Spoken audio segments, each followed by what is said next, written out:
എല്ലാ കൂട്ടുകാർക്കും നമ്മുടെ പുതിയ വീഡിയോയിലേക്ക് സ്വാഗതം. ഇന്നത്തെ നമ്മുടെ വീഡിയോ വളരെ രുചികരമായിട്ട് തന്നെ തയ്യാറാക്കി കഴിക്കാൻ പറ്റിയ നല്ലൊരു പാവയ്ക്ക കറിയാണ്. ഒരു തരി പോലും കയ്പില്ലാതെ പാവയ്ക്ക കറി തയ്യാറാക്കി എടുക്കാനായിട്ട് ഞാനിവിടെ 1/2 കിലോ അളവിലാണ് പാവയ്ക്ക കട്ട് ചെയ്തെടുത്തിട്ടുള്ളത്.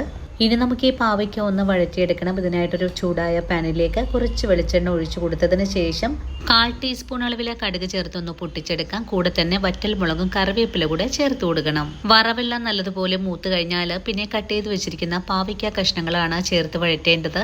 ഒരു തരി പോലും കയ്പില്ലാതെ കറി തയ്യാറാക്കി എടുക്കാനായിട്ട് കുറച്ച് കൊച്ചുള്ളി ചേർത്ത് വേണം വഴറ്റാനായിട്ടും. കൊച്ചുള്ളിയുടെ കൂടെ തന്നെ കുറച്ച് കറിവേപ്പിലയും ആവശ്യത്തിനുള്ള ഉപ്പും കൂടി ചേർത്ത് നമുക്കൊന്നും കൂടെ വഴറ്റാം. ഈ ഒരു സമയത്ത് അരമുറി നാളികേരവും 1 സ്പൂൺ അളവിലെ മല്ലിയും 2 തണ്ട് കറിവേപ്പിലയും 1/2 ടീസ്പൂൺ അളവിലെ ഉഴുന്നുപരിപ്പും 1 നുള്ളു നല്ല ജീരകവും ചേർത്ത് ഒന്ന് വറുത്തെടുക്കണം. ഇനി വഴറ്റുന്ന പാവയ്ക്ക അപ്പുറത്തടുപ്പിലേക്ക് മാറ്റിയതിനു ശേഷം ഒരു പാനിലേക്ക് നമ്മൾ എടുത്തു വെച്ചിട്ടുള്ള ചേരുവകളും കൂടി ചേർത്ത് നല്ലപോലെ ഒന്ന് മുരിയിച്ച് വറുത്തെടുക്കാം.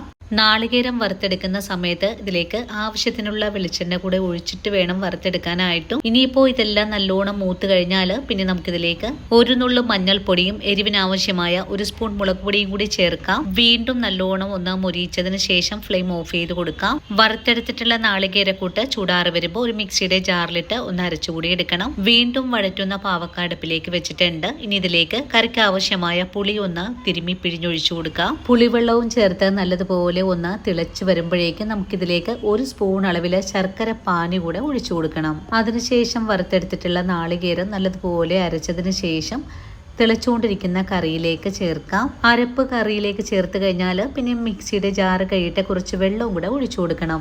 ഇനി നമ്മുടെ കറി നല്ലോണം തിളച്ചൊന്ന് കുറുകി വരുന്ന പാകമായാൽ ഇതിലേക്ക് നല്ലൊരു സ്വാദിനായിട്ട് കുറച്ച് കായപ്പൊടി കൂടെ ചേർക്കാം. ഇനിയിപ്പോൾ കറി ഒന്ന് തിളച്ച് കുറുകി വരുന്ന താമസം മാത്രമേ ഉള്ളൂ. വളരെ രുചികരമായിട്ടുള്ള നല്ലൊരു പാവയ്ക്ക കറി തയ്യാറാക്കി എടുക്കാനായിട്ടും. കറി പാകമായി കഴിഞ്ഞാൽ പിന്നെ ഒരു മൺചട്ടിയിലേക്കാണ് കറി മാറ്റേണ്ടതും. അപ്പോൾ ഇന്നത്തെ നമ്മുടെ വീഡിയോയും കൂട്ടുകാർക്ക് ഇഷ്ടപ്പെടുവാണെങ്കിൽ നമ്മുടെ പേജ് ഒന്ന് ഫോളോ ചെയ്യുന്ന കാര്യം മറന്നു പോകല്ലേ കൂട്ടുകാരെ.